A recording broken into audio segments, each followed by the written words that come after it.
El doctor Marcos Urbil, doctor en Historia por la Universidad de Buenos Aires, becario postdoctoral en el Instituto Patagónico de Ciencias Sociales y Humanas, docente en la Facultad de Humanidades y Ciencias Sociales de la Universidad de la Patagonia.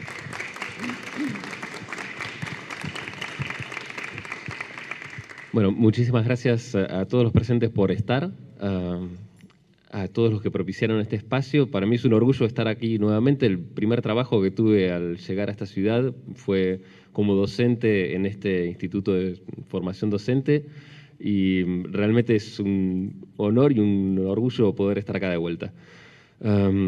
Me toca a mí hablar de la cuestión histórica. Voy a tratar de no ser reiterativo con múltiples cuestiones que venimos escuchando en los medios y tratar de sacar un poco algunos ejes de discusión hacia algunos que son más propicios para la reflexión histórica. Una de las grandes temáticas promovidas por los medios de comunicación de circulación masiva, sobre todo en Buenos Aires, pero también en nuestra provincia, tiene que ver con argumentos que se repiten una y otra vez, con los cuales ya nuestro instituto y otros institutos de investigación de CONICET y de las universidades han salido públicamente a responder. Cuestiones que tienen que ver con la estigmatización y la criminalización y la puesta de un cartel de extranjería hacia el pueblo mapuche y otros pueblos indígenas que habitan en la Argentina. No vamos a reiterar los mismos argumentos con los que ya se han rebatido esas posturas, sino que vamos a tratar de mostrar, para no aburrirnos nosotros también, algunos diferentes. Mucho se va a hablar a continuación en esta mesa también de la cuestión de la jerarquía constitucional que tiene el reconocimiento de la preexistencia de los pueblos indígenas al Estado-Nación argentino. Entonces, queremos mostrar un poco cómo la historia también aporta al reconocimiento de esta preexistencia y también al reconocimiento de la continuidad en la existencia de los pueblos indígenas que habitan el territorio argentino y el territorio patagónico y chubutense en particular. Entonces, no vamos a referirnos tanto a los procesos de los hitos escolares de formación de la nación, 1810, 1816, sino que nos vamos a remontar mucho más cerca nuestro en el tiempo, a un momento que entendemos clave, que es clave por los documentos que tenemos a disposición para entender cómo se piensa la cuestión indígena por ese Estado argentino en formación. Pasemos a la primera imagen. Un clásico, tal vez conocido por todos los presentes, es el libro del capitán de la Marina Británica, George Musters, Vida entre los Patagones, que relata el recorrido desde Punta Arenas, procedente de las Islas Malvinas, ¿no? Pero desde Punta Arenas hasta Carmen de Patagones, pasando por territorio hoy-chubutense, por territorio neuquino, que en ese momento parte de la gobernación indígena de las Manzanas, liderada por el cacique Valentín Sayhueque, entre los años 1869 y 1870, publicado apenas un año después en su versión inglesa y republicado en múltiples ocasiones. Un dato interesante de Musters es que él, aparte de describir en interés de proyectos colonizadores el tema de la existencia de pasturas, las potencialidades ganaderas o de otro tipo de explotaciones en esas tierras, hace una descripción, si se quiere, hoy diríamos etnográfica, de los habitantes de esas tierras que va recorriendo y de quienes lo acompañan en su caravana.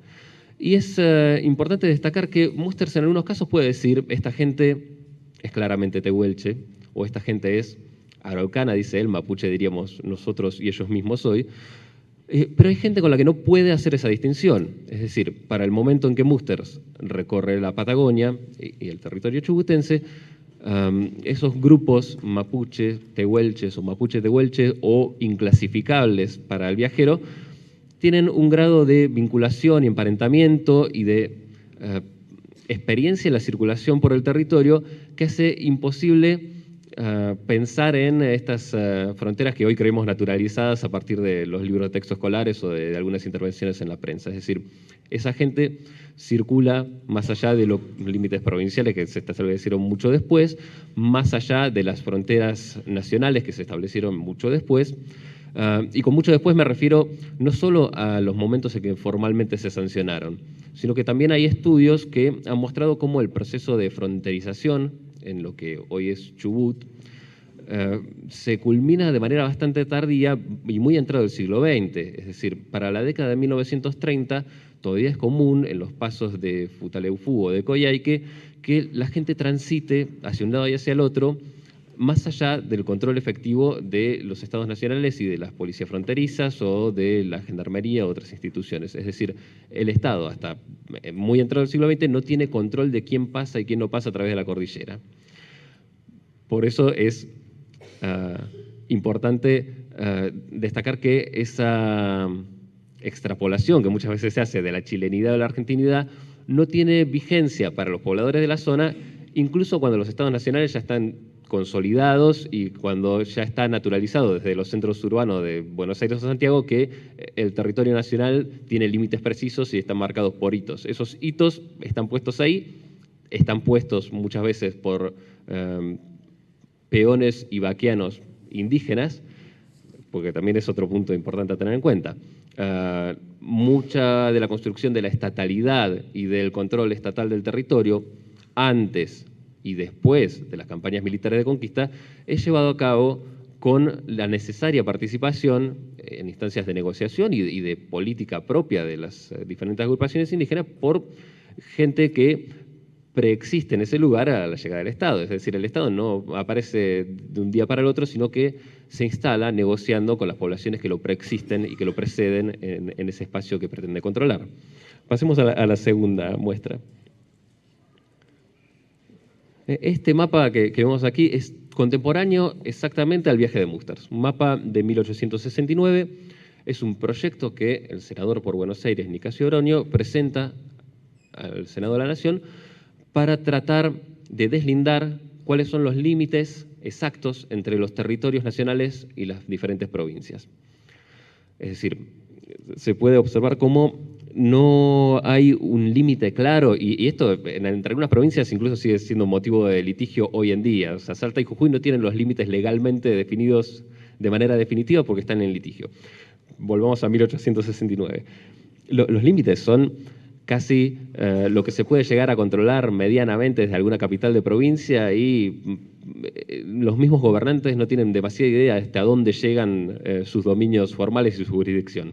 Entonces se presenta este proyecto para tratar de ordenar esas cuestiones jurisdiccionales.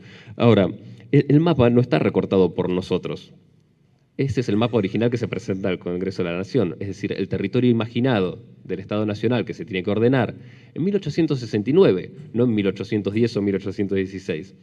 Es decir, cuando ya se reunificó Buenos Aires y la Confederación y ya se supone que Argentina es lo que es hoy en día, en los manuales más simplistas de la escolaridad, resulta que los diputados y senadores de la Nación discuten cómo se va a ordenar el territorio con un territorio que no llega en el mejor de los casos, porque es lo que muestra el mapa, pero vean que, digamos, del Río Negro para el sur no hay ninguna marca de qué se supone que hay ahí, con un territorio que no llega ni siquiera en el caso de lo graficable hasta más al sur del lugar en el que estamos sentados nosotros hoy en día. Es decir, es totalmente extemporáneo, entonces, suponer que a esas poblaciones, incluso en un momento posterior a la existencia de los estados nacionales, pueden ser clasificadas de acuerdo a la pertenencia nacional cuando la articulación política, la pertenencia política de esas personas se juega con entidades que no son del orden de lo nacional. Es decir, los manuales de geografía de esa misma época hablan de la República Argentina limita al sur con la Patagonia, es decir, es una entidad diferente del Estado-Nación. Ahora, lo que quiero mostrar también es cómo depende de cómo se mire, o sea, esta es una mirada más de ordenamiento territorial, diríamos hoy. Sin embargo, el territorio a ordenar ya nos muestra bastante de qué es lo que pertenece a la nación. Ahora, las siguientes imágenes que quiero mostrar son más cercanas en el tiempo, pero muestran también cómo esto de pensar en una población indígena dentro del Estado Nacional no se pensó siempre de la misma manera. Y depende de cuáles sean los criterios clasificatorios, la población que se detecta o no es diferente. Entonces, muchas veces no estamos ante una migración o una expansión del número de pobladores indígenas, sino ante cambios de herramientas de registro. Pasemos a la próxima.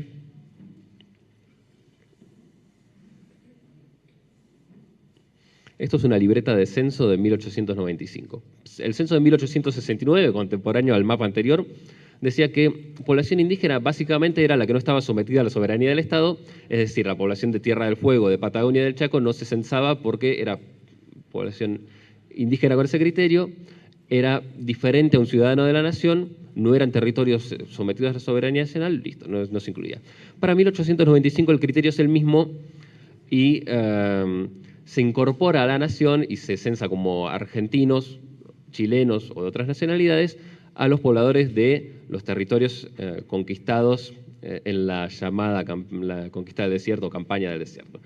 Ahora, esa población es la misma que estaba antes, básicamente. Si uno mira las libretas de censo del oeste chubutense, sobre todo, sobre un total de 911 personas censadas, si bien están clasificadas en chilenos, argentinos o británicos por galeses y algunas otras nacionalidades, lo que se ve es que cuando le preguntan explícitamente al gobernador en un documento marginal al censo si hay población indígena, dice sí, de esos 900, bueno, 735 son indígenas. Es decir, la gran mayoría de la población del oeste chubutense. ¿La vivienda predominante cuál es? Y el toldo. Es decir, aún después del sometimiento formal de esa población a la soberanía del Estado Nacional, las redes de parentesco, los modos de usar el territorio y demás siguen siendo los mismos que precedían a la conquista. Es decir, tampoco la soberanía formal implica el cambio definitivo del modo de vida de los habitantes del Chubut, sobre todo en el oeste, que es la zona. Si miran el mapa a nuestra derecha, arriba del banner que está ahí, aparece el mapa que confecciona el gobernador Fontana después de su excursión a la cordillera en 1895, y el cartel más grande dice Tierra Inexplorada. Es decir, tampoco había un conocimiento muy cabal de qué es lo que pasaba aquí. Bien, entonces, estamos ya en 1895, casi entrando al siglo XX, y todavía esa oeste chubutense y el Chubut en general tiene una población mayoritariamente indígena y que vive mayoritariamente en modos muy parecidos a los precedentes a las campañas de conquista militar. Pasemos a la siguiente. Esto es el Censo Indígena Nacional de 1966-1967. Detectan algunas agencias gubernamentales que el problema indígena, entre comillas, sigue vigente, es decir, que esa población que se había dejado de censar como tal, sin embargo, perdura en sus modos de vida y que hay que hacer algo con eso, porque está asociada a la pobreza rural y demás problemáticas que detectan los gobiernos de esa época. Entonces hacen un censo indígena nacional. No se completa el censo, se hace en Chubut, eso sí, con participación de distintos antropólogos y estudiantes de sociología. Y ahí están marcados los puntos donde detectan población indígena. Fíjense que en la costa tampoco hay. ¿Por qué no hay? No es que no hubiera lo que hoy definiríamos como población indígena y población que se autodenomina indígena hoy en día y se autodenominaría en esa época. Sin embargo, lo que los censistas buscaban era población que viviera en comunidades, que prioritariamente mantuviera la lengua y que tuviera una serie de características asociadas al folclore y a la pervivencia de costumbres ancestrales visibles. Es decir, no se veía como algo etiquetable como indígena, ya fuera. La etiqueta que usan es tehuelche o araucano para Chubut. En ninguna de esas dos etiquetas les entraba población que, por ejemplo, fuera criancera de ganado menor, porque eso no era folclorizable. Entonces detectaban que gente viviendo en comunidades, que preservaba la lengua y demás, había en determinados puntos de Chubut. Algunos que están bastante vigentes hoy en día, como Cusamen, Nahuelpan y demás, y otros que tienen que ver con la persistencia, Lago Rosario, es decir, comunidades que hoy también están registradas como comunidades ante el Instituto Nacional de Asuntos Indígenas, y otras que no. Pero tratemos de no meternos demasiado con eso. Vamos al siguiente. para terminar, ¿no? Esto son una salida gráfica de datos censales de 2010, con otro criterio de detección de población indígena, que es la autoadscripción, es decir, quién dice que en ese hogar hay una persona que se autodefine como perteneciente a un pueblo originario o descendiente de pueblos originarios. Entonces los resultados son bastante diferentes. Lo que aparece ahí, no creo que se llegue a leer la escala, pero la escala de más amarillo a más rojo quiere decir más rojo, más población indígena, y el rojo más oscuro quiere decir que hay por lo menos un 9% de los hogares donde alguien dice que se define como perteneciente a un pueblo originario o descendiente de. Y es notable que Chubut, Río Negro y Neuquén son, junto a Jujuy, las provincias argentinas donde mayor cantidad de población, en torno a un 10% de la población, 1 de cada 10, se autodefine como perteneciente a un pueblo originario. Es decir, aún con formas muy diferentes de registrar qué es población indígena en Chubut, esa población, lo que detectamos también con fuentes muy diferentes, desde fichas censales, el propio relato de los pobladores, los mapas y documentos que se discutían en el Congreso de la Nación, las inspecciones de tierra y demás, esa población puede mostrar históricamente una preexistencia del Estado Nacional y una existencia continua a pesar de las políticas de registro o de no registro del Estado Nacional y de otras agencias. Entonces, queremos empezar con estas muestras que no agotan el problema ni mucho menos, pero que son como viñetas para ver por dónde viene la mano, en algún sentido, con la intervención de los historiadores, para dar alguna base documental para la discusión posterior de qué se hace en términos de legislación y qué se hace en términos de política pública con respecto a esta población. Bueno, muchísimas gracias.